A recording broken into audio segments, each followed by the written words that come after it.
Bonjour à tous et merci de participer au webinaire aujourd'hui. C'est un webinaire organisé par l'équipe de soins activement la COVID-19 et c'est notre deuxième webinaire en français, mais la première axée sur le contexte québécois. Ces webinaires sont rendus possibles grâce à la contribution inconditionnelle de Boehringer Ingelheim et de son initiative Bridging Hope, et aussi grâce à une contribution de la Caisse de dépôt et placement du Québec. Nous remercions ces deux organisations pour leur soutien. Le webinaire aujourd'hui est intitulé « L'impact de la COVID-19 sur les soins palliatifs au Québec ». Comme pour les webinaires précédents, nous avons réuni un groupe d'experts à travers la province du Québec et chacun d'entre eux nous fera découvrir une série de diapositives et contribuera au dialogue tout au long de ce webinaire. En ce qui concerne le fonctionnement, vos microphones ont été mis en sourdine, mais cela ne signifie pas que nous ne voulons pas vous entendre. Nous aimerions connaître votre avis et vos questions tout au long du webinaire. Vous pouvez vous exprimer en utilisant la fonction QRR au bas de votre écran. Ce faisant, vous contribuerez à la collecte des connaissances qui seront produites au cours des 60 prochaines minutes. Nous vous en remercions donc à l'avance. Nous collecterons et rassemblerons toutes ces données pour référence future. Cette session est enregistrée. Alors, je suis votre hôte pour le webinaire d'aujourd'hui. Je m'appelle Jeffrey Mote et je suis le PDG de Pallium Canada. Notre modératrice aujourd'hui est le Dr Geneviève Deschamps. Nos panélistes comprennent aujourd'hui le Dr Evelyne Gaillardette, Dr Daniel Gramont et Dr Marie-Hélène Marchand.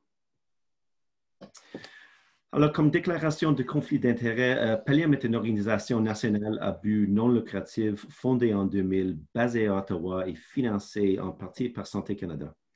Pallium permet aux organisations de soins de santé, aux professionnels de la santé et aux membres de la communauté d'acquérir les compétences et les outils nécessaires pour offrir des meilleurs soins palliatifs plus rapidement, plus efficacement et avec plus de compassion à tous les Canadiens.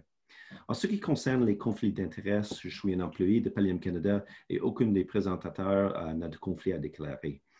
Le Dr Deschamps, notre modératrice, prendrait la relève à partir de maintenant. Bonjour à tous.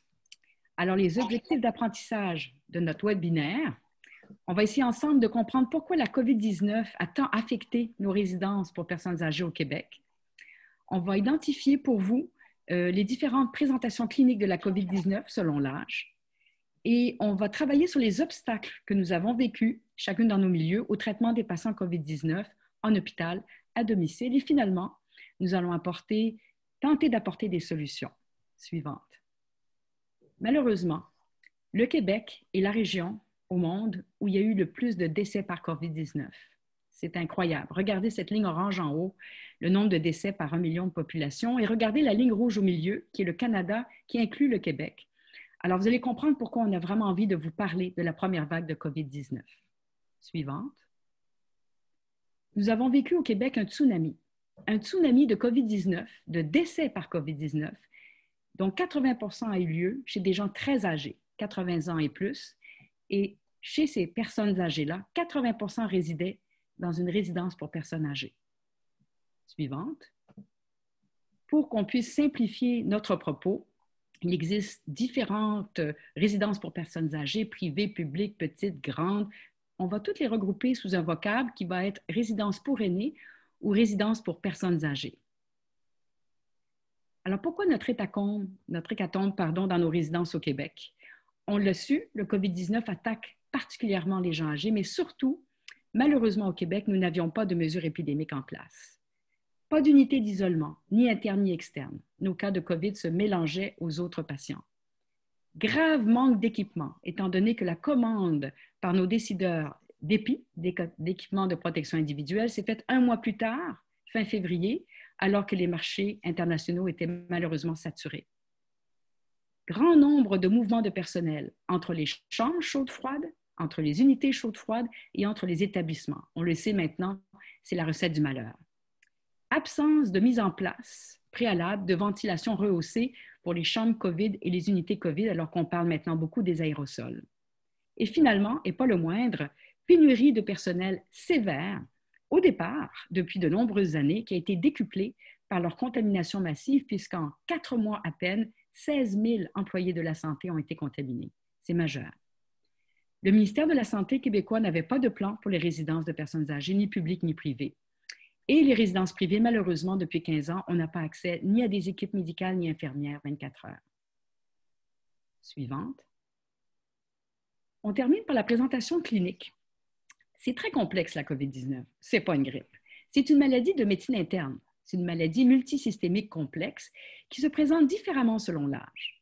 Si on est jeune, ça c'est 65 ans et moins, les symptômes classiques, on les connaît bien maintenant, c'est l'anosmie, la gueusie, la fatigue qui peut être incroyable, la toux sèche, la céphalée souvent violente les premiers jours, beaucoup de symptômes digestifs, diarrhée, nausées, vomissements, douleurs abdominales et malheureusement la catastrophe thrombotique et vasculaire qu'on vit beaucoup maintenant et qu'on réalise avec la COVID-19. Donc des thromboses multiples, pulmonaires, coronariennes, cérébrales, rénales, hépatiques.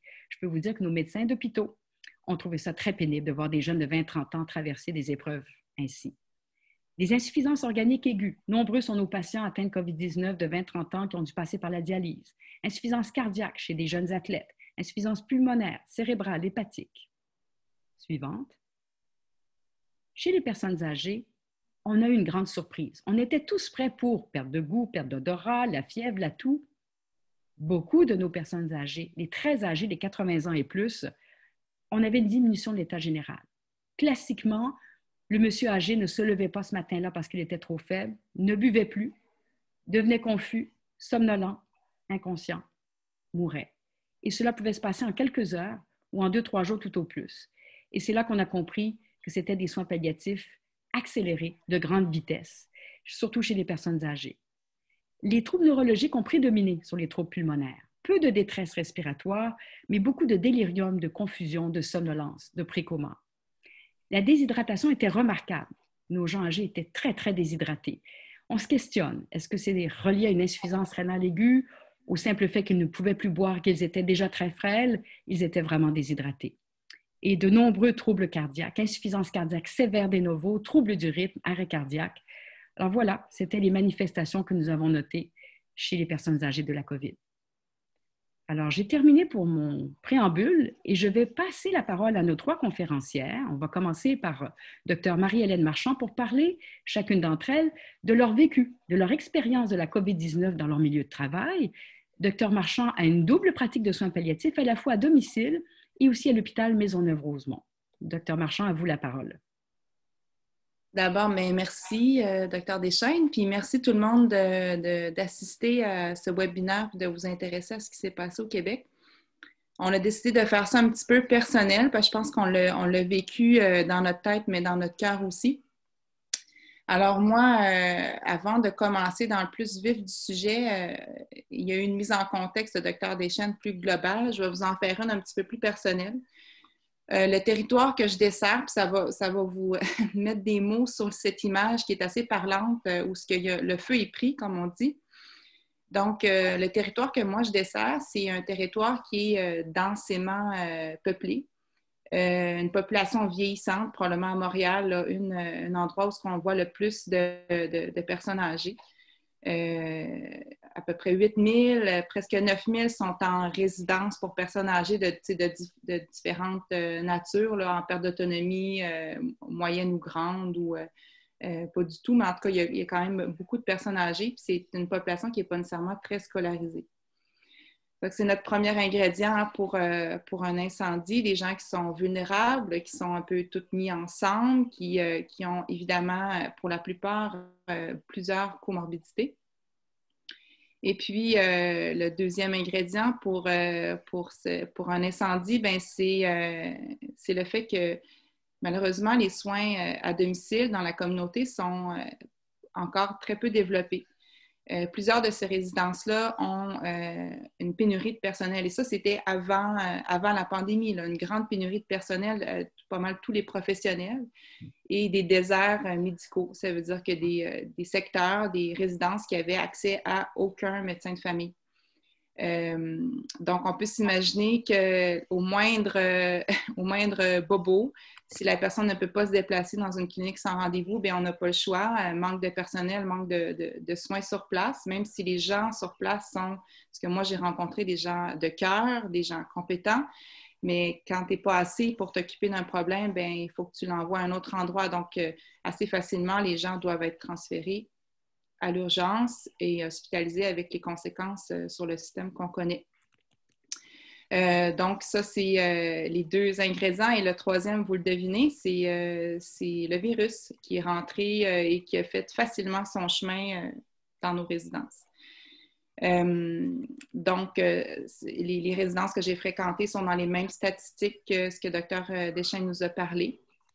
Alors, le feu est vraiment pris littéralement.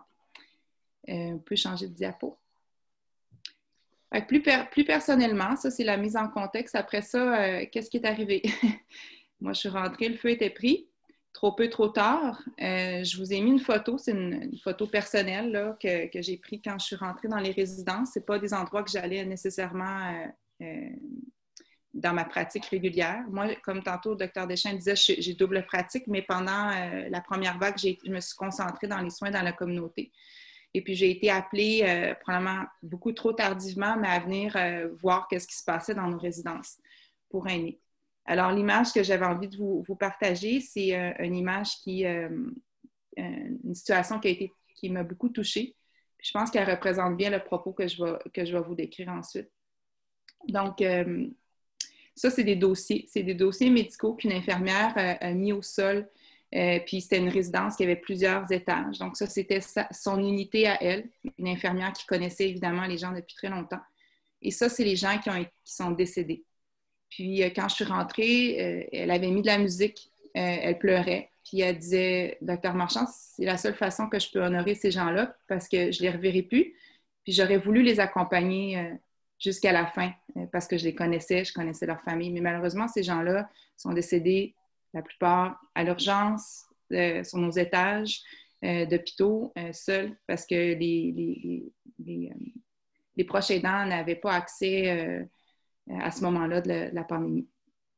Moi, ça m'a beaucoup touchée quand j'ai vu ça. J'ai dit non seulement on a des gens qui ont à cœur la dignité puis le confort de leurs patients, mais moi, je veux faire quelque chose. Je veux essayer de changer cette trajectoire-là. Alors, on s'est retroussé les manches.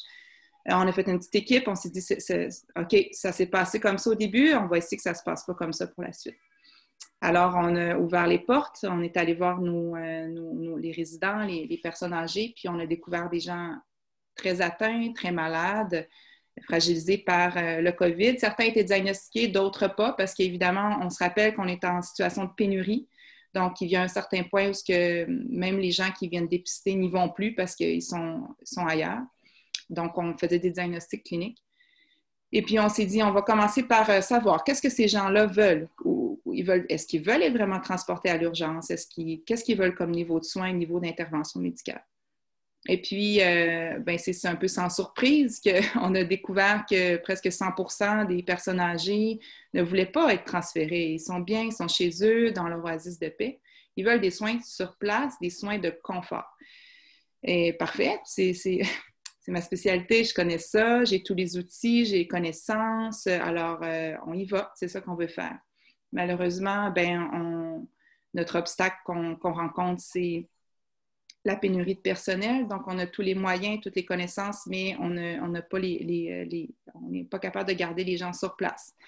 Alors, on a même fait des nuits en tant que médecin. On a dormi presque, j'exagère, mais presque dans les chambres de nos patients, installer nous-mêmes les biberons, les sous-cutanés, etc., pour pallier un petit peu au manque de soins. Mais bon, on est une petite équipe, on fait ce qu'on peut. Malheureusement, il y a quand même beaucoup de gens qui ont été transférés dans leur dernier moment à l'urgence et sont probablement décédés sous les néons d'une urgence de Montréal. Évidemment, on a essayé de ramener de l'humanité là-dedans, mais c'était devant la tâche qu'on avait à faire, ça n'a pas été suffisant, du moins par rapport aux attentes qu'on s'était fixées. Donc, ça a été un constat qui a été difficile, mais qui a été quand même unanime, que si on avait eu des soins à domicile plus forts, plus organisés, plus épaulés par les gestionnaires avant la pandémie, je pense qu'on aurait été plus capable d'absorber cette hécatombe comme Dr. Deschaines disait tantôt. Il y a quand même une volonté de la part des gestionnaires, mais je pense que tout le monde était pris un peu dans ce tourbillon. Puis, il y a eu des conséquences quand même majeures. On peut passer à l'autre diapositive. J'ai résumé un petit peu, dans le fond, mes propos. La thématique du webinaire, c'est l'impact de la pandémie sur les soins palliatifs. Bien, moi, personnellement, j'ai vu un peu trois volets. Premièrement, je pense que, puis je suis certaine dans l'auditoire, vous allez vous retrouver là-dedans, je pense que la pandémie, elle a vraiment, le COVID, il est sournois, puis il nous a pointé du doigt les endroits qu'on était plus fragiles, plus vulnérables. Puis ici, je pense qu'une de nos grandes fragilités, c'est nos soins à domicile qui sont malheureusement très disparates, excellents. C'est tout du bon monde qui travaille là-dedans, mais on a de la misère à avoir des soins à domicile qui sont forts et suffisants pour combler la demande. Le deuxième point que je pense qui est important à mentionner, c'est on s'est préparé, on était très préparé au curatif. L'urgence était prête, les soins intensifs étaient prêts, on avait monté, nos étages étaient bien faits, tout le monde était bien outillé, mais quand la maladie frappe, puis quand la maladie frappe fort, les soins palliatifs doivent être interpellés parce qu'on sait qu'il va y avoir des morts. Puis je pense que là-dessus, on a été oubliés. J'espère que durant la deuxième vague, ça va changer. J'ai bon espoir parce que, bon, évidemment, tout le monde a fait ses retours post-première vague, puis j'ai l'impression qu'on va avoir plus une place dans la deuxième vague, du moins pour l'organisation des soins. Et le troisième, et non le moindre, j'ai marqué l'humain éclipsé par l'urgence d'agir. Je pense que dans l'ébullition, on a mis beaucoup de côté l'humain. Ce que je veux dire, c'est qu'on a voulu beaucoup contrôler les éclosions, c'était la chose à faire, mais on a tassé les proches aidants. Fait que les gens se sont retrouvés seuls. On n'a pas pu respecter les niveaux de soins. Donc, on est allé à l'encontre de ce que les gens voulaient profondément, c'est-à-dire rester dans leur milieu de soins. Puis aussi, il faut le nommer, les soignants ont souffert beaucoup aussi de l'impuissance, dans le fond, qu'on a fait face. Puis j'espère que dans la deuxième vague, on va réussir à, oui, contrôler l'infection, s'assurer que les soins sont bien donnés, mais se rappeler aussi qu'il y a un être humain derrière chaque personne qu'on soigne. Ça ressemble à ça, ce que j'avais envie de vous partager aujourd'hui. Je ne sais pas si mes collègues ont probablement des choses à rajouter. Merci beaucoup, Dr. Marchand, pour ce témoignage très touchant. Je pense que oui, je pense que Dr. Gaillardès et Dr. Grandmont vont rajouter des choses dans leur présentation. Je vais passer la parole à Daniel Grandmont, qui est médecin à l'unité de soins palliatifs de l'hôpital universitaire de Sacré-Cœur et qui a vécu une expérience très particulière. À vous, Dr. Grandmont. Merci, Dr. Deschênes. Pour parler de mon expérience, je l'ai un peu regardée sous forme d'une chronologie où je me préparais. Je l'ai vu par rapport à cette fameuse vague, mais ça a vraiment ressemblé à un tsunami, ce qui s'est passé à l'hôpital Sacré-Cœur, qui est dans le nord de l'île de Montréal, donc, et qui est au sein du CIUS du nord de l'île de Montréal, donc, qui est un regroupement de plein d'installations. Et il faut savoir que pour nous, on a une unité à l'hôpital Sacré-Cœur et on a une unité satellite qui est à quelques kilomètres de chez nous où on a 18 lits aussi. C'est toute la même équipe de médecins qui gèrent ces différentes installations au sein de notre région. Donc, en attendant la vague, on est une équipe forte et les hôpitaux étaient de plus en plus calmes. On sentait que la vague se préparait et pendant ce temps-là, notre équipe a travaillé d'arrache-pied pour diffuser des protocoles puisqu'on savait qu'il y aurait des gens qui travailleraient en zone chaude et on souhaitait leur transmettre nos connaissances, à savoir comment on pourrait, avec des médicaments qui risquaient d'être diminués en termes de nombre, qu'on pouvait donner des soins efficaces pour contrôler des symptômes. Donc, on a travaillé dans un premier temps là-dessus et par la suite, on a planifié nos corridors de service, on a intensifié nos corridors avec notre unité satellite de 18 lits qui était à l'hôpital Notre-Dame de la Merci, donc dans un CHSLD où on avait nos 18 lits. Et notre trajectoire dans notre tête était claire. Les patients qui arrivaient à l'urgence rapidement étaient orientés vers cette unité-là pour libérer le plus possible Sacré-Cœur qui allait avoir beaucoup de zones chaudes à l'intérieur de Sacré-Cœur. Donc, on voulait limiter nos patients et dès lors les amener dans notre unité là-bas. On planifiait aussi par le biais de la clinique externe. On suit beaucoup de patients qui sont encore en soins actifs, souvent en chimiothérapie, tout ça, et on est en suivi conjoint pour les contrôles des symptômes. Donc, nos patients suivis en clinique externe, on établissait les ponts avec les différents secteurs des patients puisqu'ils viennent de partout, étant donné que c'est un centre de référence. Donc, on établissait des plans de traitement, des contacts avec les CLSC, les centres locaux de services communautaires là, des différents secteurs pour notre clientèle en clinique externe. Et puis, on concède notre unité hospitalière de Dosely qui devient une zone chaude. On se dit que c'est quand même une bonne chose parce que nos infirmières qui sont dans cette zone-là ont en plus une expertise de soins palliatifs pour donner les soins à nos patients.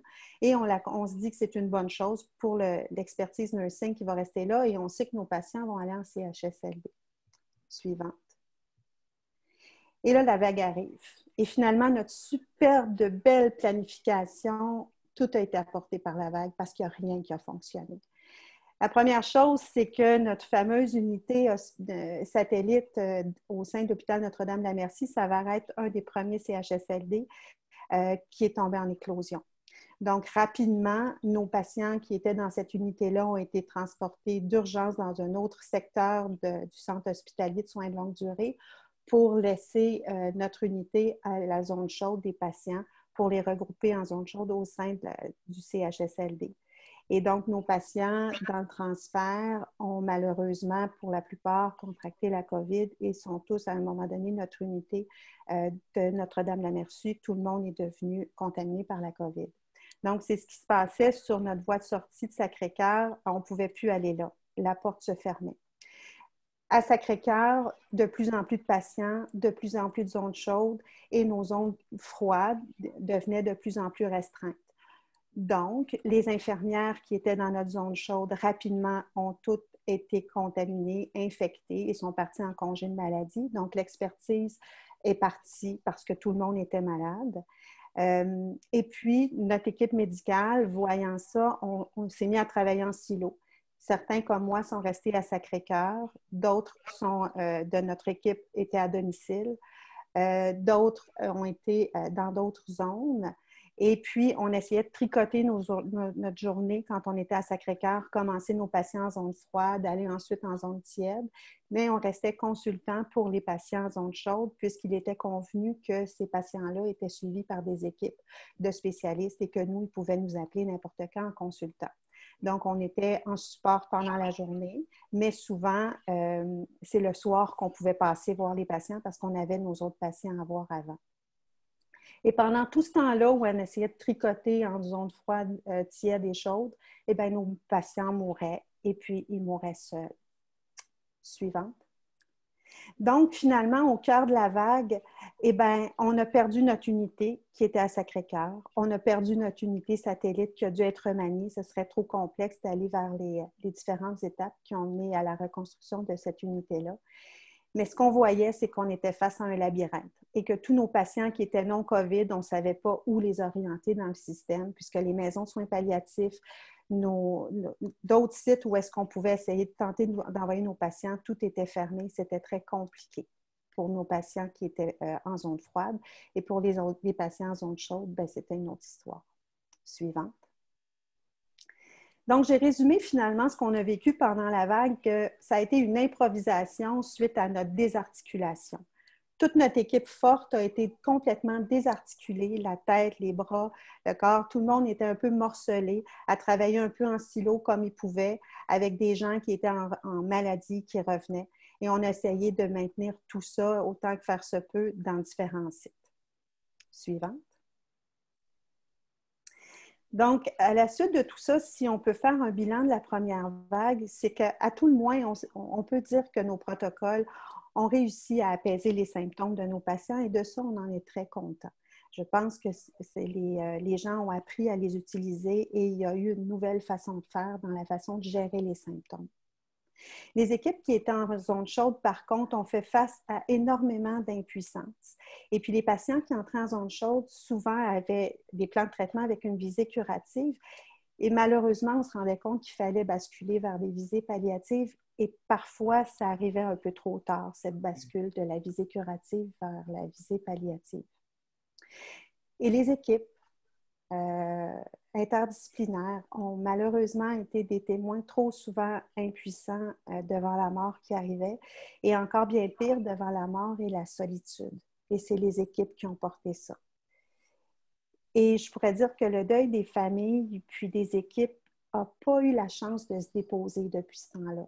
Tout le monde a ça, porte ça encore, chacun à sa façon, chacun dans son impuissance, mais tout le monde porte encore ce deuil-là. Si on prend les survivants de la COVID, ben parce qu'il y en a eu, hein, ce n'est pas juste des gens qui sont décédés, mais ils sont arrivés dans une longue période de convalescence. Et là, ce labyrinthe qu'on avait pendant le gros de la vague, ben là, c'est le labyrinthe de qu'est-ce qu'on fait avec toute cette clientèle qui présente une très grande fragilité gériatrique, qui doit être localisée, qui doit trouver un nouveau milieu de vie. Alors ça a été problématique. L'autre chose que je pourrais dire qu'on vit à l'hôpital, c'est que nos objectifs de soins, c'est aider auprès de nos patients, ça devient un petit peu plus compliqué à les définir. C'est plus difficile parce qu'on sent que derrière tout ça, il y a un deuil qui est difficile. Les familles ont l'impression qu'on leur a volé du temps avec leurs proches. Et s'ils ont survécu, ben, ils ont besoin d'encore un peu de temps. Puis ils s'imaginent que des traitements à visée curative peuvent peut-être leur donner, acheter un peu de temps pour qu'ils puissent être avec leurs proches plus longtemps. Alors, ça complexifie un peu les choses. Donc, ça, c'est pour les gens qui étaient à l'hôpital. Et puis, si on finit pour des objectifs de soins que je parlais de soins CD, je pourrais juste spécifier que c'est des niveaux 3 et des niveaux 4 de soins, donc faire des soins de confort. Et donc, c'est ce qui s'est passé pour les gens qui étaient déjà à l'hôpital. Mais c'est alors, quand la vague a diminué, qu'est arrivé tous ceux qui ont attendu à la maison de consulter. Diapo suivante, s'il vous plaît. Et donc, cette belle pyramide de trajectoire de soins où on veut une première ligne forte et où est-ce que finalement les soins plus spécialisés en soins palliatifs ne concernent qu'une partie de la clientèle qui s'en va vers des soins à visée palliative. Donc, le fait que les gens ont attendu longtemps à la maison, eh bien, ils ont progressé dans cette pyramide-là, puis ils sont arrivés à l'hôpital plus malades, plus souffrants, avec une gestion de symptômes souvent plus complexe. Alors, on s'est retrouvés après cette première vague-là dans des situations et des gestions de symptômes et de drames psychosociaux beaucoup plus complexes. Je vous dirais donc que c'est en résumé l'analyse que j'ai pu faire de la première vague qui a secoué les installations dans le nord de l'île de Montréal. Merci beaucoup, Dr. Grandmont.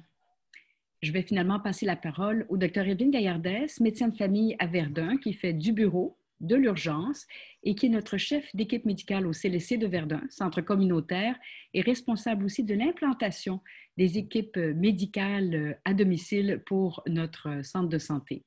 À vous, Dr. Gaillardès. Merci, Dr. Deschaines, qu'il faut quand même le rappeler, ma collègue dans la vie de tous les jours. Bon, quand vous m'avez présenté, là, vous avez dit bureau et urgence, mais la première chose qui va par-dessus tout ça, c'est surtout ma fonction de médecin qui fait des soins à domicile depuis maintenant 10 ans. Je pense qu'il faut vraiment insister là-dessus parce que c'est à travers cette expérience-là aujourd'hui que je vais témoigner avec les soins à domicile. Puis, je vais revenir brièvement. Merci, Marie-Hélène, pour ton témoignage vraiment très touchant. J'avais un peu le moton quand je t'écoutais parler. Puis, merci aussi, Dr. Grandmont. Je trouve que c'est vraiment des récits qui portent à réfléchir beaucoup. Puis, si j'entendais Marie-Hélène un peu plus tôt parler de son impossibilité de soigner, de son espèce de paralysie, pas dans ton intention ni dans tes moyens, mais plutôt dans les structures qui n'étaient pas mises en place. C'est comme si les gestionnaires autour de toi n'ont pas débloqué la machine. Puis si on entendait aussi tantôt, Dr. Grandmont, quand vous parliez que votre unité de soins PAL est un peu éclatée, puis que donc c'était plus difficile de soigner tout ça. Moi, je pense que je vais vous amener vers un récit un peu différent des deux premiers qu'on vient d'entendre. Fait que il va y avoir un peu un changement de ton parce que nous, on a beaucoup soigné, puis on a, notre unité, au lieu d'être complètement éclatée, elle s'est ressoudée. Donc, on a eu beaucoup de pain sur la planche, puis c'est ce qui fait que même, je pense qu'on va un peu changer de rythme parce que j'ai plein de choses à vous dire finalement parce que on a énormément travaillé durant la première vague, puis c'est un peu ce témoignage-là que je vais vous livrer aujourd'hui de l'expérience de ce que ça a été les soins à domicile chez nous dans notre territoire, dans le sud-ouest Verdun. Mais d'entrée de jeu, je veux simplement rappeler que moi, je n'ai aucun mérite. Moi, j'ai la chance inouïe de travailler avec une équipe médicale de soins à domicile qui est très solide, qui est très riche en termes de nombre de médecins. On est bien fournis, là. Puis, dans le fond, on est tous des élèves de Dr Deschênes, qui est notre mentor, qui a tout monté ça dans les 30 dernières années. Donc, on est une équipe qui est bien rodée. Puis, on avait déjà donc une préparation en vue de la première vague. On a même aussi recruté des médecins aux soins à domicile là, pour nous aider temporairement. Donc, on a vu même une belle solidarité au niveau des médecins de famille en première ligne qui se sont joints à notre équipe en prévision de la première vague. Donc, dans les choses qu'on a préparées là, donc, dès le mois de mars, là, on peut mettre la deuxième diapositive. On avait déjà, mais ça, c'est toute la clairvoyance, encore une fois, de Dr Deschênes, là, qui a eu l'intelligence de se dire, mais wow, OK, on va avoir plein de malades sous les bras à gérer, donc sur les bras, pardon. Donc, on va faire tout de suite des commandes de biberons élastomériques pour pouvoir donner des perfusions d'opiacés à nos patients qui sont en fin de vie. Donc, avec des pharmacies communautaires, des pharmacies privées, on a eu déjà des pourparlers au mois de mars pour commander des grandes quantités de biberons élastomériques pour faciliter les soins de fin de vie, pour faciliter les perfusions. Donc ça a été vraiment un très bon coup. Ça nous a énormément servi. Puis aussi, dans mon équipe, j'ai des collègues très travaillantes là, qui sont beaucoup mieux organisées que moi, qui ont créé des gabarits de prescriptions préfaites pour que finalement toutes nos prescriptions se fassent en quelques clics de manière beaucoup plus efficace et rapide. Donc, c'est ça, le CLSC, là, pour les non-québécois de ce groupe qui nous écoutez, c'est des centres locaux de services, des centres locaux de santé communautaire. Donc, CLSC, c'est un acronyme qui va revenir souvent. Le CLSC où je travaille, qui est dans un CIUS aussi, qui est notre organisation de soins de santé, je pense que je baigne dans une culture qui est très pro-soins à domicile. Donc, c'était déjà une culture ambiante qui était déjà très forte pour les soins à domicile dans le territoire où je travaille. Donc, on est très proactif sur ça, sur les soins à domicile. Puis, je pense qu'on est comme tous conscients, en fait, même au niveau des gestionnaires, les cadres, tout le monde est conscient que si le CLSC s'endette pour donner des soins, si on est dans le rouge en première ligne en soins à domicile, c'est une bonne chose. Il faut que le CLSC, il faut que la première ligne des soins à domicile soit en ait plein les bras, soit débordée pour que l'hôpital puisse continuer de rouler normalement, puisse respirer. Donc, il y a comme cette philosophie-là de faire des soins à domicile vraiment une priorité. Puis même, je vous dirais, dans le recrutement médical, ça fait des années que notre directeur régional de médecine générale fait des soins à domicile une priorité. Donc, quand on cherche un poste en médecine familiale puis qu'on veut appliquer pour le Sud-Ouest Verdun, on va se faire dire que la priorité va aux soins à domicile. Donc, il y a comme une volonté qui est politique, qui est déjà, je pense, très bien implantée dans le territoire où j'ai la chance de travailler. Donc, vraiment, aucun mérite ici. Puis même, tantôt, on parlait que j'ai un chapeau aussi d'urgentologue, mais moi, j'ai été approchée par le directeur adjoint à la DSP au printemps pour me faire dire, écoute, tu vas être délesté complètement de l'urgence et tu ne vas t'occuper que des éclosions majeures dans nos résidences pour aînés. Donc ça, je trouve que c'est une image qui est très forte, qui illustre la priorité qui est donnée aux soins à domicile. On peut enlever la diapositive qui est là, qui sert moins, merci. Donc, c'est ça. Mais en dépit de la belle équipe médicale dans laquelle dont je fais partie, de notre expérience en soins de fin de vie, qui, je pense, est excellente, puis de nos grands efforts de préparation, je pense qu'il faut quand même dire qu'il y a eu de grands manquements au niveau de la prévention et du contrôle des infections. Puis ça, on en a fait mention en début de webinaire avec Dr Deschênes. Le problème, c'était pas juste la pénurie. la pénurie d'équipements, c'était une facette du problème, mais c'est comme si, ben, on le sait, c'est une vision très hospitalo-centriste là, de la crise COVID. Puis toutes les directives qui descendaient du ministère de la Santé, les directives qui descendaient de l'Institut national d'excellence en santé, on dirait que ça s'adressait toujours juste à l'hôpital ou aux cliniques, puis on n'avait rien sur les soins à domicile. On était toujours laissé un peu en pan comme ça, dans le doute, dans le mystère. Donc, il y a eu vraiment des longs délais avant qu'on ait des directives claires sur le terrain. Puis, il a vraiment fallu qu'on se batte puis qu'on crie très fort pour se faire entendre, pour qu'on comprenne que la crise, elle avait lieu dans notre cours, chez nous, dans les soins à domicile, en première ligne, dans les résidences. On soignait beaucoup de malades, puis on avait besoin de directives claires. Donc, c'est ça, les équipements de protection étaient disponibles beaucoup plus tôt à l'hôpital que dans nos équipes de soutien à domicile. Puis ça a été très long avant qu'on commence à créer des zones chaudes ou des trajectoires chaudes au moins entre les patients dans les résidences. Donc, le support de la prévention, le contrôle des infections s'est fait tarder beaucoup, puis ça a coûté très cher. Puis là, après ça, je voulais vous dire, donc, bon, c'est ça. Puis comme on l'a déjà dit, l'absence d'équipement de protection, non seulement ça a eu des graves des conséquences sur nous comme travailleurs de la santé d'aller au front mal préparés, mais c'est ce qui a contribué en fait à ce que le feu se propage de résidence en résidence aussi, là, bien entendu. Puis bref, je voulais terminer sur ce point-là en disant que j'ai trouvé ça fou quand même que l'épicentre de la crise COVID au Québec, c'était dans les résidences pour aînés, mais c'était là qu'on manquait le plus d'équipements. Et que, tu sais, quand j'y repense, je trouve qu'on est allé là soigner dans ces résidences-là, un peu vraiment comme des cow-boys, vraiment de manière très téméraire parce que on n'avait pas de protection, on n'avait pas de défense. Oui, c'est ça. Ensuite, ben, c'est ça. Concrètement, sur le terrain, ça allait très, très vite. Dès les premiers cas, là encore une fois, moi je vous parle dans des résidences, là on en a eu très peu dans des domiciles. Là. Dès les premiers cas, à mon arrivée du moins, les patients étaient déjà mourants. Donc un peu comme tu le disais Marie-Hélène, on arrive puis on constate que déjà le feu est pris.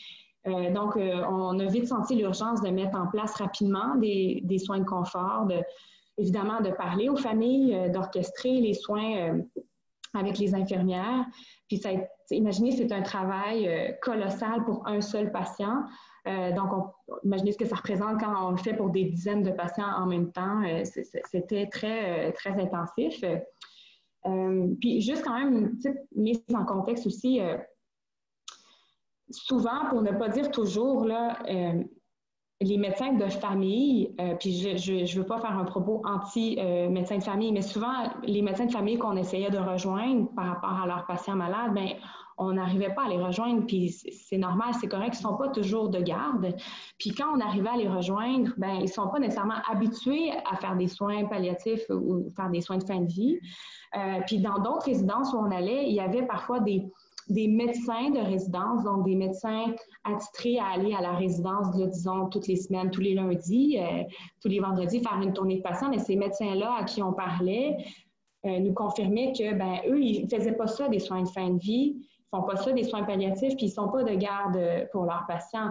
Puis ça aussi, je les comprends, ces médecins-là, parce que dans le fond, ils supportent une lourde clientèle, souvent à eux tout seuls, en solo. Ils rendent un immense service, puis clairement, ils ne peuvent pas être toujours de garde pour leurs patients. Donc, ce n'est pas un blâme que je fais, mais juste un constat que, finalement, avoir un médecin de famille en cabinet ou avoir un médecin de famille qui vient à la résidence, ce n'est pas garant d'accès à des soins palliatifs ou à des soins de confort. Donc, bref, cette crise-là dans les résidences, ça nous est tombé dessus.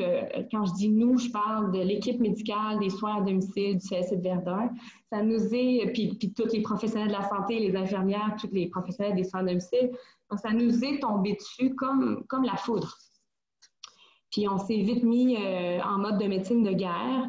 Donc, on peut mettre la diapositive 3 ici.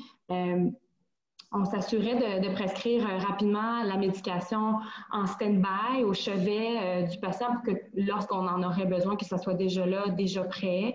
Puis on s'est assuré aussi de prescrire des choses simples et facilitantes pour les infirmières. Parce que tantôt, Marie-Hélène t'en a beaucoup parlé, on fait face à une pénurie d'infirmières incroyable, là, qui se fait ressentir encore d'ailleurs beaucoup actuellement au moment où on se parle.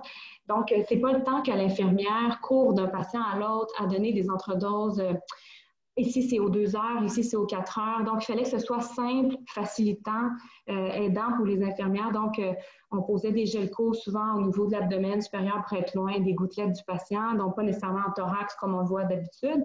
Puis, on partait des perfs. Tout simplement, ça n'empêchait pas de donner des entredoses avec tout ça, mais on essayait de garder ça simple et efficace parce que, bon, c'était un mode de médecine de guerre.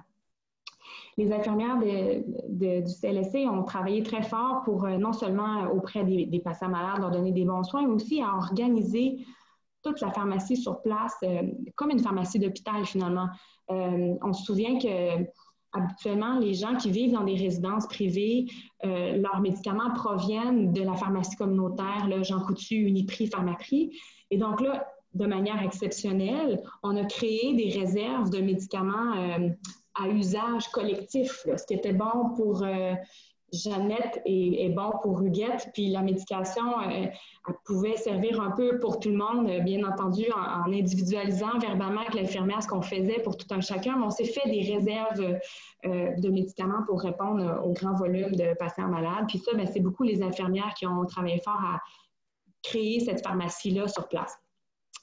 On a vite aussi compris dans nos visites médicales à domicile qu'il fallait non seulement voir les patients malades, mais également tous ceux du même étage et puis même tous ceux de la même résidence parce que ça allait devenir nos prochains patients. C'est un peu cynique, mais c'était un peu ça quand même. Le but étant de les connaître avant qu'ils tombent possiblement malades pour mieux être préparés, mieux connaître qui ils sont, c'est quoi leur valeur, c'est quoi leur niveau de soins, tout ça pour que finalement être prêt s'ils tombaient malades. Puis vraiment, cette stratégie-là de voir tout le monde, ça s'est avéré vraiment très utile parce que malheureusement, on a eu souvent des 50% et plus de taux de COVID positif dans une même résidence, ce qui est un peu hallucinant. Donc, pendant 2 mois, bien, le travail, c'était de faire des tournées de patients malades, de parler avec leurs proches, de répondre aux nombreux appels des infirmières, de prescrire la médication pour les soins, puis faire des constats d'essai. Ça a été très soutenu et intense. Je pense que vous avez compris. On peut mettre la diapositive 4. Je vais essayer de faire ça vite parce que je vois que le temps passe. Notre expérience a permis de démontrer qu'on peut éviter des hospitalisations en fin de vie chez des patients âgés frêles atteints de la COVID. On peut garantir des bons soins palliatifs si on est bien organisé et préparé. Parce que c'est ça, on a eu souvent 50% de taux de positivité dans nos résidences avec des taux d'essai qui ressemblaient un peu à ce qu'on a vu dans les CHSLD, soit 25-30% malheureusement. Puis, dois-je avouer que dans notre territoire, on n'a pas vu le ras-de-marée de patients malades rentrer dans notre hôpital. C'est pas arrivé. Notre hôpital communautaire a été assez épargné par la crise.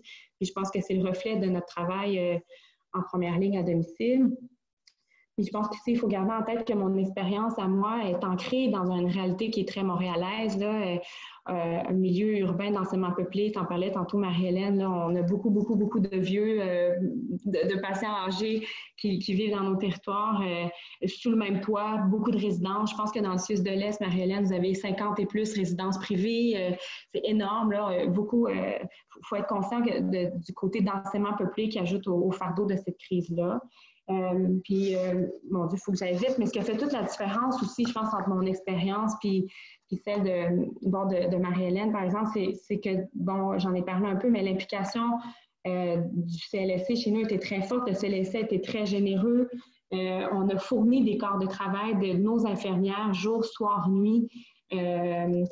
Dans le fond, c'est comme exceptionnel qu'on ait fait ça, là, malgré la pénurie, mais on a été capable de forcer la machine pour mettre des infirmières, donc 24 heures sur 24, ce qui est requis finalement pour faire des soins de fin de vie. Là, on a besoin de cette présence-là, parce que je pense que si on n'avait pas mis en place ce support infirmier-là sur place 24 sur 24, évidemment, nos patients auraient été envoyés en ambulance à l'urgence, là, c'est certain.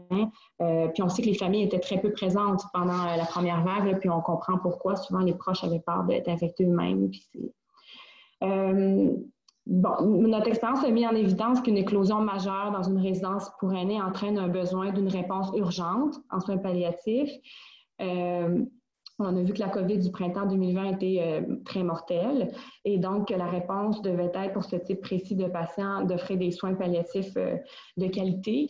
Mais nous, dans notre équipe de soins à domicile, déjà avant la crise COVID, on avait la crise du vieillissement accéléré de la population. On était déjà en mode pandémie. Donc, les soins de fin de vie, c'est déjà notre pain puis notre beurre dans notre CLSC. Donc, je pense qu'on était habitués de fournir rapidement, efficacement des soins de fin de vie, entre autres. Donc, c'était comme tout naturel que ça se poursuive pendant la COVID.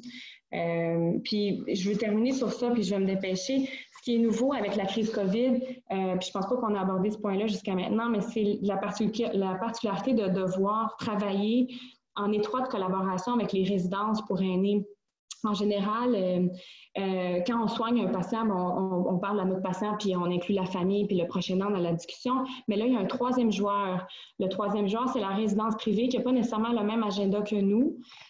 Puis, en effet, ça s'est vu, puis ça continue de se voir. Là, il y a des résidences privées qui ont tendance à inciter leur personnel soignant privé de faire le 911 pour leurs clients malades en dépit de leur niveau de soins, en dépit des prescriptions faites par le médecin, en dépit de la planification qui a été faite au préalable, même si on est disponible 24 heures sur 24. Donc, vous pouvez être le meilleur médecin disponible tout le temps, avoir un patient qui vous supplie, s'il vous plaît, docteur, aidez-moi à me permettre d'avoir une belle fin de vie dans la dignité chez moi. Mais le plan que vous avez dessiné, là, dès que vous avez le dos tourné, bien, une ambulance peut être appelée et votre patient peut être envoyé à l'urgence. Bref, c'est une catastrophe, là, puis sans qu'on vous en ait parlé auparavant. Donc, tu sais, je pense qu'il faut vraiment que l'alliance entre les résidences privées et les médecins de famille et les CLSC, les équipes de soins à domicile, soit très bonne pour que ça soit gagnant pour les patients. Mais malheureusement, je le répète, il y a beaucoup de résidences privées qui ont leur propre agenda et il y a comme un laisser-aller à ce niveau-là. On dirait que le ministère de la Santé n'intervient pas. Puis moi, je trouve ça personnellement très préoccupant, considérant non seulement que la crise sanitaire est loin d'être finie, mais que les clientèles dans les résidences continuent de s'alourdir d'année en année. Donc, voilà, il faut comprendre que si on veut, il faut nous laisser soigner. Bref, c'est ça que je voulais dire. Si les résidences décident de jeter nos patients à la rue, là, de les envoyer à l'hôpital sans notre accord, ben c'est comme si tout ce qu'on fait, finalement, c'est complètement inutile. Donc, il faut vraiment qu'il y ait une collaboration. Je m'arrête ici. J'ai terminé. Je pense que c'était comme un long témoignage fleuve. J'espère que je ne vous ai pas trop étourdi. Merci, Evelyne, de ton témoignage. J'aurais tellement de rebondissements à te faire parce que, bon, évidemment, Dr Gaillardaise et moi, on est collègues. Alors, on a échangé énormément durant ce tsunami et j'ai envie de parler des bons coups avant de passer au message clé parce que j'ai bien écouté là, vos témoignages très touchants, puis on a parlé quand même beaucoup d'obstacles, mais il y a des bons coups quand même dans cette pandémie-là. Puis le premier, je trouve qu'on a beaucoup parlé du niveau de soins avec nos patients. Je pense qu'on en a vu parler dans les médias aussi. Donc ça, c'est intéressant. Les gens étaient plus disponibles à parler aussi de la mort, de la fin de vie, de ce qu'ils souhaitaient. Fait que pour moi, c'est un effet secondaire positif.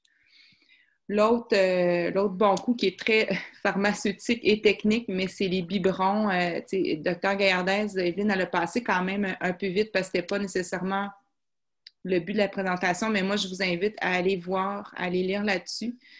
C'est un petit peu, on a redécouvert les biberons. C'est quelque chose qui est vraiment très facile d'utilisation, qui ne nécessite pas beaucoup de personnel au chevet. Donc, dans un contexte de pression sur le système, de pénurie de personnel, je pense que ça devient intéressant. Ça, c'était les deux bons coups. Puis, pour faire un clin d'œil à Dr Grandmont, bien sûr, on a entendu beaucoup d'obstacles et de difficultés, mais en même temps, ce que je vois, c'est que quand les soins palliatifs sont impliqués tôt, et on peut éviter beaucoup de labyrinthes. Je pense qu'on est des bons chefs d'orchestre, puis on a à cœur, on met le patient au centre de nos décisions. Je trouve que ça l'a soulevé justement par l'absence des soins palliatifs dans les décisions. Ça l'a mis en lumière leur importance. On va passer à l'étape message clé, piste de solution. On va faire un petit tour de table comme on l'a fait pour les témoignages. Moi, je pense que c'est quand même cohérent là, avec les témoignages de tous, mais on a parlé beaucoup des proches aidants qui ont été, effectivement, il y en a qui ont été un petit peu mis à l'écart parce qu'il y avait peur, donc se sont eux-mêmes mis à l'écart et c'est très compréhensible. Mais il y avait aussi beaucoup d'obstacles pour les proches aidants à venir accompagner leurs êtres chers. On leur demandait d'être là les 24 dernières heures de vie. On sait très bien que ces heures-là sont des heures généralement difficiles où la personne n'est plus vraiment très consciente. Fait que la piste de solution et le message clé, je pense que si deuxième vague il y a ou multiples autres pandémies, on a bien compris qu'on avait besoin des proches. C'est un médicament, c'est peut-être notre meilleur médicament. Mm-hmm. C'est aussi des gens qui sont là pour défendre leurs proches, puis ce sont des avocats de qu'est-ce qu'on devrait faire pour les gens. Des fois, on oublie, pas par méchanceté, mais parce qu'on est happé par tout ce qu'on doit faire. Ça, je pense que c'est un message clé important. Deuxième message clé, on a parlé beaucoup de trajectoire de soins intra-hospitaliers. Ça, je mets mon petit chapeau de médecin à l'hôpital. Nous, on a fait des retours avec nos gestionnaires et je suis tellement contente de voir qu'ils sont ouverts à une unité chaude, une unité de soins palliatifs chaude dans le sens de patients positifs, parce que ça a été un vrai labyrinthe, comme Dr. Grandmont l'a dit tantôt. On n'avait plus nulle part où transférer nos patients avec le COVID parce que beaucoup de maisons de soins palliatifs, on n'en a pas trop parlé, mais n'acceptaient plus les transferts de ces patients-là.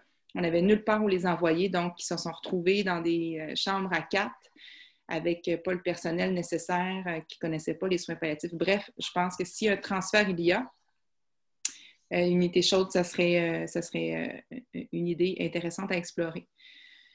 Et bien évidemment, je pense que comme Evelyne disait tantôt, eux, dans leur territoire, ils n'ont pas vu une marée de transfert vers les hôpitaux, ce que malheureusement ici, on a connu, mais j'ai bien espoir que les gestionnaires et les décideurs de notre territoire, on a reçu des appels, il y a vraiment une volonté de changement, un renversement des pouvoirs, disons ça comme ça, où ce que le SAD, le soin à domicile, va être renforcé. Et parce qu'on sait que ça change la qualité de vie, le confort, on sait que c'est là que les gens veulent être, tout un impact sur la dignité, le désengorgement du système et l'économie. Je veux dire, parlons des vraies choses. Là. Un maintien à domicile est beaucoup plus économique qu'un transfert hospitalier ou un séjour hospitalier. Et voilà, tout cela, bien sûr, en tout temps, mais surtout en temps de pandémie, où la pression sur le système est très forte. Voilà mon petit côté. Je pense que Dr. Grandmont a sûrement bien d'autres choses à rajouter. De mon côté, finalement, je résumerai les points, les solutions que j'apporte.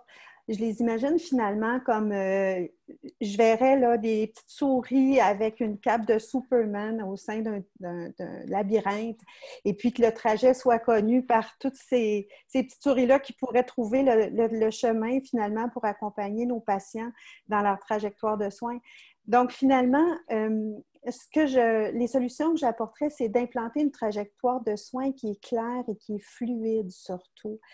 Dans une approche palliative intégrée, ce que j'entends par là, c'est que nos patients aient des objectifs de soins qui ont été discutés. Nos patients qui sont vulnérables se sachent vulnérables et qui ont eu le temps de discuter avec leur cardiologue, leur pneumologue, leur oncologue de là où ils en sont et de voir leur directive médicale anticipée et que si toutefois ils ont à entrer dans le labyrinthe du système de santé, eh bien qu'on puisse les accompagner dans une trajectoire qui soit claire et fluide face à des gens qui vont pouvoir les aider par rapport à leurs besoins. Et donc, pour ça, je dirais qu'on a besoin d'une première ligne qui soit très forte et des corridors d'accès face aux services qui sont plus spécialisés, mais que la première ligne puisse avoir accès à ces soins-là plus spécialisés dans une fluidité qui, sans égard au fait qu'on soit chaud, froid, tiède, mais qu'il puisse y avoir une communication. Et donc, pour avoir une première ligne forte, pour avoir ces corridors-là qui soient fluides, on a besoin, et c'est nécessaire, que le personnel soit formé. Je parle des infirmières, je parle des médecins, je parle des travailleurs sociaux, je parle de tous les gens de l'équipe interdisciplinaire. C'est prioritaire de favoriser une formation où est-ce que les gens ont les compétences de base pour à tout le moins reconnaître qu'on est dans des visées palliatives de traitement. Et sachant ça, donc, que les soins palliatifs soient donnés de meilleure qualité, mais aussi qu'ils arrivent en temps opportun. La diapo suivante, s'il vous plaît. Donc, finalement, tout est résumé dans ce schéma qui semble un peu complexe, mais dans le fond, ce qu'on voit, c'est une pyramide où est-ce qu'on a une base forte et que la communication se fasse au sein des différents acteurs dans le système de santé. On le voit, c'est rempli de gens de cœur qui veulent accompagner les gens, qui veulent permettre aux gens une fin digne. Donnons-leur les moyens de pouvoir le faire en permettant une fluidité dans les différents paliers. Donc, c'est en fait les messages clés que je retiendrai des leçons que je retire de la première vague. Je passerai la parole à ma collègue, Dr. Gaillardès. Oui, merci. Il ne reste pas beaucoup de temps, je pense. Donc, je vais essayer d'être brève parce qu'encore une fois, je pense que j'aurais pu parler 20 minutes sur mes messages clés. Mais message clé, bien, la clé, c'est d'avoir accès à des soins, l'accès à une garde médicale 24/7, accès à des soins de fin de vie. C'est une bonne idée que chaque patient ait son médecin de famille en cabinet. C'est une bonne idée qu'il y ait des médecins impliqués dans les résidences. Mais ultimement, ce qui fait la différence, c'est l'accès à un médecin en temps opportun, rapidement, puis d'être soigné à domicile, c'est ce qui est choisi. Donc, même si une personne paie 6 000 $ par mois dans une résidence de luxe, même s'il y a super d'employés, de personnel qui travaillent là, si ces patients n'ont pas accès à une couverture médicale 24/7, à des soins palliatifs, en cas d'instabilité, les patients avec un niveau de soins excédé vont tous se retrouver à l'hôpital, même si ce n'est pas requis. Donc, il faut juste que chaque CLSC ait son équipe médicale intensive, prête à intervenir, agile, capable de prendre rapidement les références qu'on lui fait. Je pense que les médecins en soins de domicile doivent offrir non pas une garde pour leurs propres patients, mais ils doivent offrir une garde territoriale. Donc, pour tous les patients potentiellement gériatriques, instables ou palliatifs de leur territoire. Bien entendu, ça implique un nombre minimal de médecins dans les équipes. Là. Il faut que des RMG, Direction régionale de médecine générale, fassent des soins à domicile une priorité, comme j'expliquais un peu plus tôt. Il ne faut pas se brûler non plus, il ne faut pas se fatiguer. Aussi, dans les messages clés, il faut avoir une réponse uniforme des CLSC. Ce n'est pas normal qu'un CLSC soit capable de faire une chose puis que l'autre CLSC ne soit pas capable de le faire. Donc, on a parfois l'impression de voir des soins à domicile à 2 vitesses. Il faut que tout le monde soit également performant. Il ne faut pas pénaliser les Québécois en fonction de leur code postal. Donc, parce qu'il n'y a pas juste la COVID, il y a aussi l'insuffisance cardiaque, l'insuffisance rénale, la démence, autant de maladies terminales qui requièrent des approches palliatives, des bons soins à domicile. L'épidémie des maladies chroniques chez les personnes âgées est loin d'être terminée. Puis on devrait d'ailleurs être capable de mesurer la performance des CLSC basée non pas juste sur les taux de décès à domicile, mais sur le nombre d'hospitalisations évitées. Dernier point, c'est qu'il faut que les résidences privées participent à la mission des soins palliatifs. Il faut qu'il y ait des directives claires, ministérielles, qui encouragent les résidences à maintenir les personnes en fin de vie dans leur domicile, grâce à la collaboration étroite avec les CLSC, qui ont l'expertise des soins de fin de vie. Donc, autrement, on va continuer de voir ce qu'on observe depuis des années, des urgences pleines, des hôpitaux pleins, alors que bon nombre de ces patients pourraient être soignés chez eux. On arrive à la fin des messages clés. Je pense qu'on est rendu à la période des questions. Et j'ai une première question pour Dr. Gaillardès. Quelqu'un demande où est-ce que je pourrais retrouver les documents de vos protocoles de biberon? J'ai répondu un peu abruptement en textant « c'est sur Paliscience » parce que je voulais aussi répondre à Alexis Lapointe qui a écrit un peu plus tôt « Evelyne, croyez-vous que les résidences sont mieux préparées pour la deuxième vague? » Attends, alors sur Paliscience, juste dire qu'il y a un onglet COVID-19 gratuit, vous n'avez même pas besoin de mettre votre mot de passe. Tous les documents sont là. Vas-y, je te laisse continuer, Evelyne.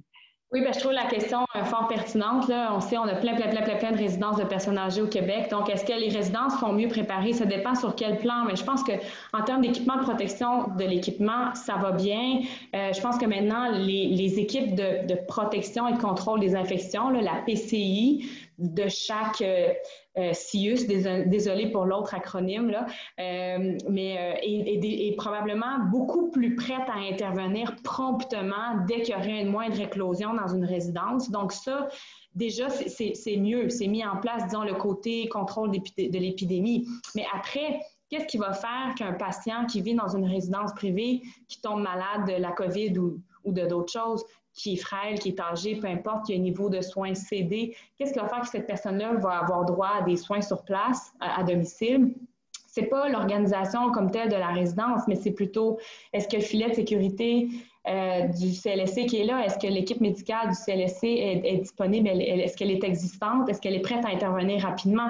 Donc ça, je pense que c'est pas nécessairement une question de la résidence comme telle, mais plutôt des ressources disponibles dans l'écosystème de cette résidence-là. Il faut que chaque territoire, bref, dispose des mêmes ressources médicales en termes de réponse rapide en soins palliatifs à domicile. Alors, il y a une autre question qui va dans le même sens, peut-être pour le Dr Marchand, et qui dit, bon, dans les RPA de mon territoire, il n'y a pas assez de personnel. De toute façon, ils vont toujours aller à l'hôpital s'ils tombent malades. Je pense que ma présentation était très claire sur ce que j'ai beaucoup de compassion pour cette personne-là qui nous écrit, là. Un peu comme ce que Evelyne disait, ça prend quand même une volonté politique. Ça prend des gestionnaires qui nous appuient. Il semble avoir une vague vers les SIAD, les SAD aigus. Moi, je suis de nature optimiste. Je vais essayer de surfer là-dessus, puis je vais profiter du levier qu'on a actuellement, mais je dois vous dire que je doute quand même qu'on arrive à cette structure-là pour absorber la deuxième vague. Mais c'est pas parce qu'on ne réussira pas que c'est pas dans la bonne voie. Je pense qu'on peut pas demander non plus aux décideurs de tout changer sur un dizaine. Ça va prendre du temps, puis on va miser là-dessus que peut-être dans la prochaine épidémie, s'il y en a une, qu'on va être plus ferré à l'absorber. Docteur Grandmont, j'aurais une question pour vous qui est très intéressante. Pourquoi on ne considère pas les bénévoles comme des proches aidants? Les bénévoles ont perdu leur place auprès des gens en fin de vie, entre autres dans les résidences pour personnes âgées. Est-ce qu'on pourrait aussi, dans les hôpitaux, les considérer comme des proches aidants?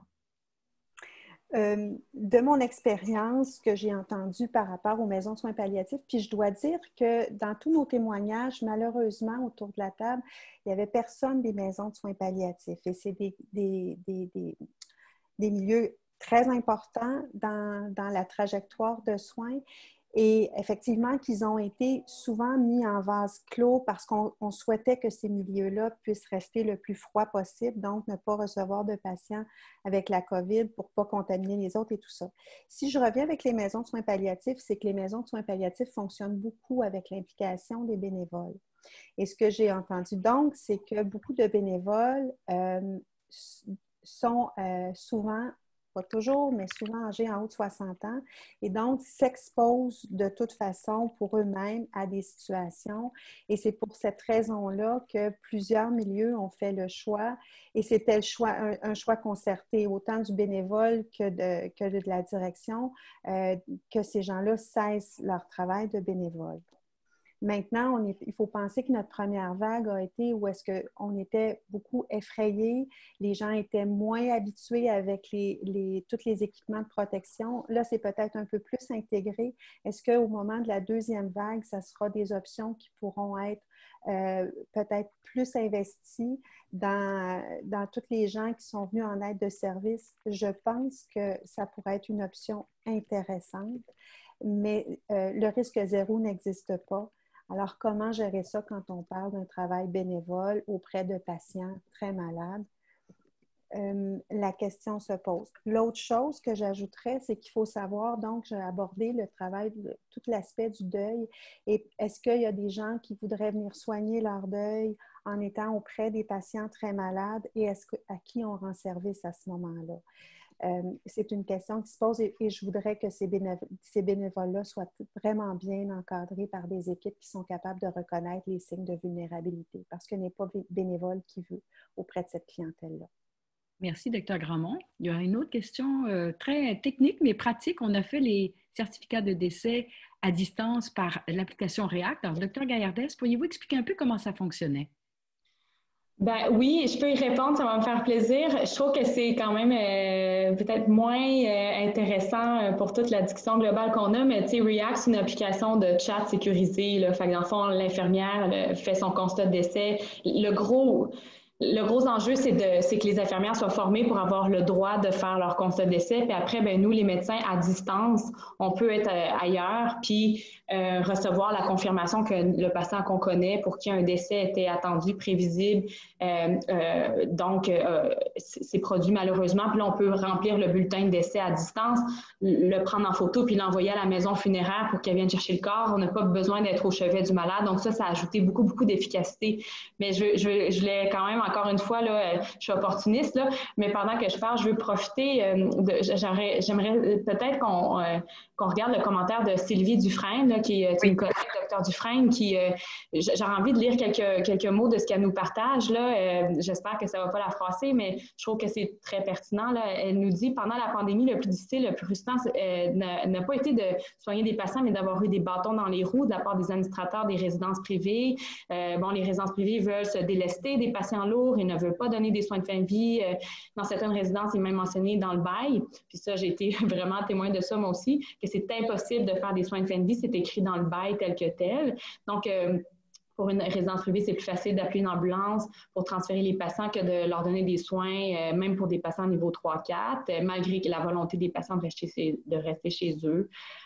Puis les statistiques sont meilleures si les patients décèdent à l'hôpital plutôt qu'en résidence, et cela diminue les coûts de protection, d'équipement de protection personnelle. Donc, des gros signes de dollars ici. Comment peut-on amener les résidences à donner des soins de fin de vie alors que le personnel et les médecins sont disponibles pour le faire dans certaines résidences? On doit exiger du ministère qui donne au RPA les obligations de faire en ce sens-là.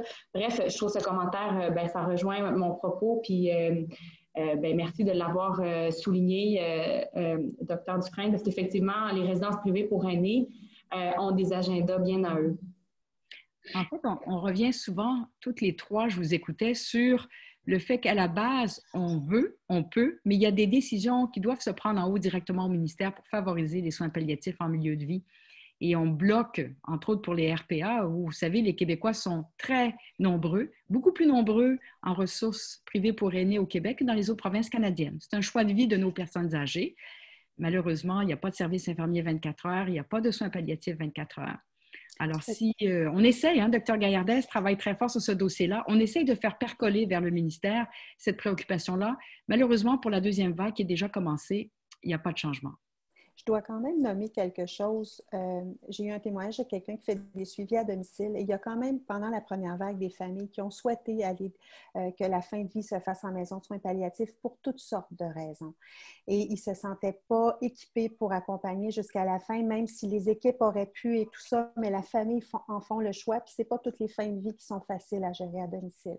Mais pendant le gros de la vague de la COVID, il y a des familles qui l'ont fait par dépit, puisqu'il n'y avait pas accès à des maisons de soins palliatifs ou à des lits pour accompagner les patients parce qu'ils savaient qu'il allait avoir probablement respecté des règles de visite qu'ils ne voulaient pas suivre ou parce qu'ils étaient considérés comme à risque de COVID, donc il n'y avait pas accès, il n'y avait pas d'admission possible.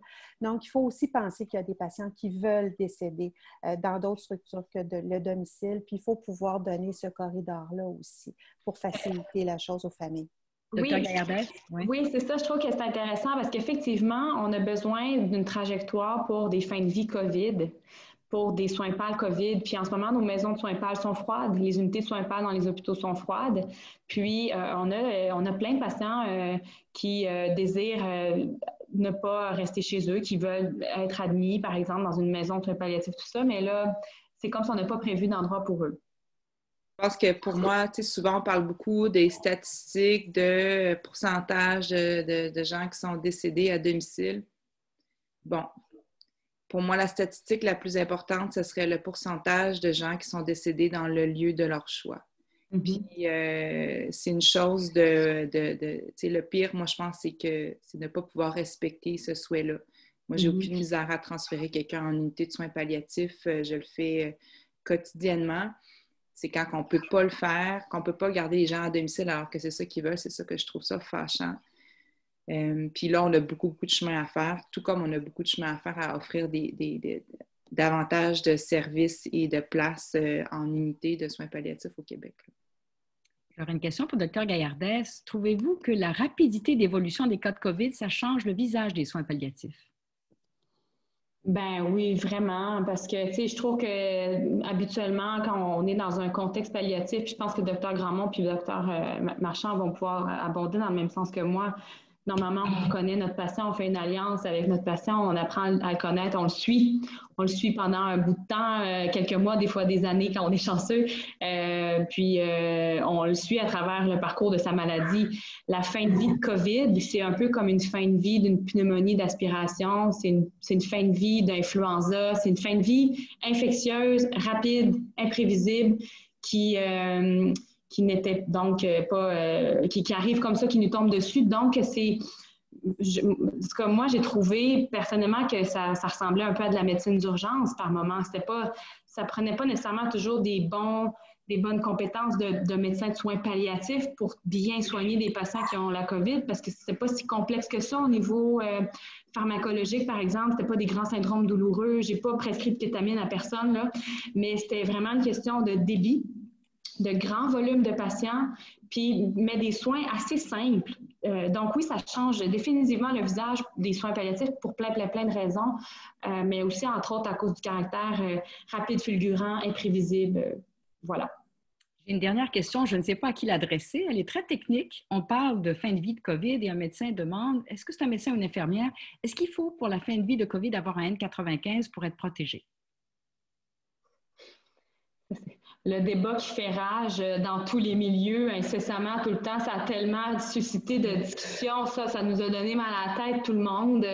Bon, je pense que c'est une question qui est très politique parce que probablement que les réponses fournies étaient en lien avec la pénurie de N95. Donc, moi, personnellement, j'ai abandonné cette bataille-là. Je me suis dit, bon, peut-être que la logique voudrait qu'on porte un N95 quand quelqu'un commence à respirer vite en fin de vie de COVID puis émettre des gouttelettes.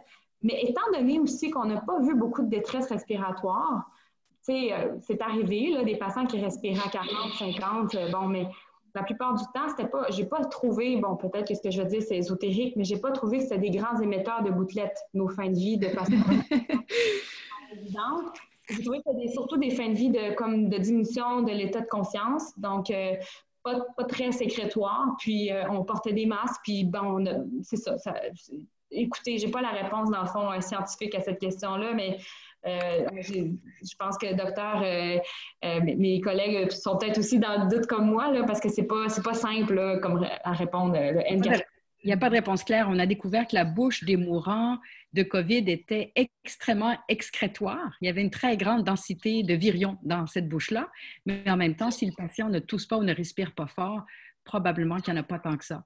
Normalement, la santé publique aurait dû nous guider dès le début, mais je pense qu'on a eu des versions contradictoires d'une journée à l'autre tout au long de la première vague et on risque d'avoir encore ça pour la deuxième vague. Et d'un établissement à l'autre. Puis, oui. Moi, ce que j'ai retenu, c'est que malheureusement, ça a fait beaucoup de peur et beaucoup de gens, on n'a pas voulu aller soigner. Puis c'est bien raisonnable parce qu'ils se sentaient mal protégés. Donc, on a eu des gens qui n'ont pas reçu les soins nécessaires.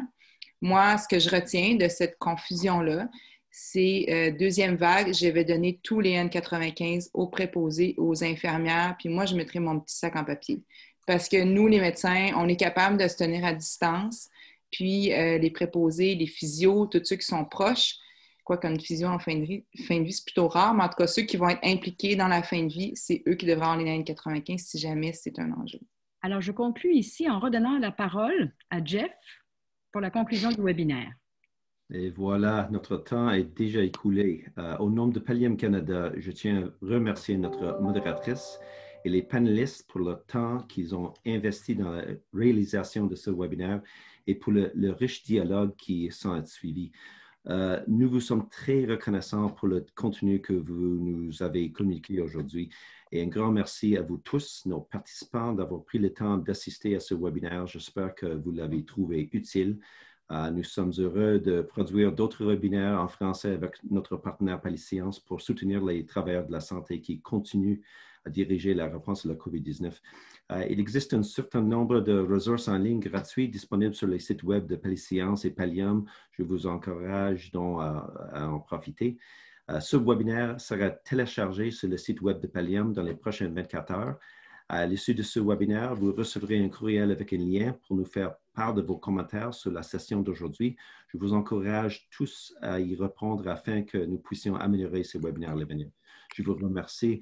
Passez une bonne fin de journée et prenez soin de vous. Merci. Merci. Merci.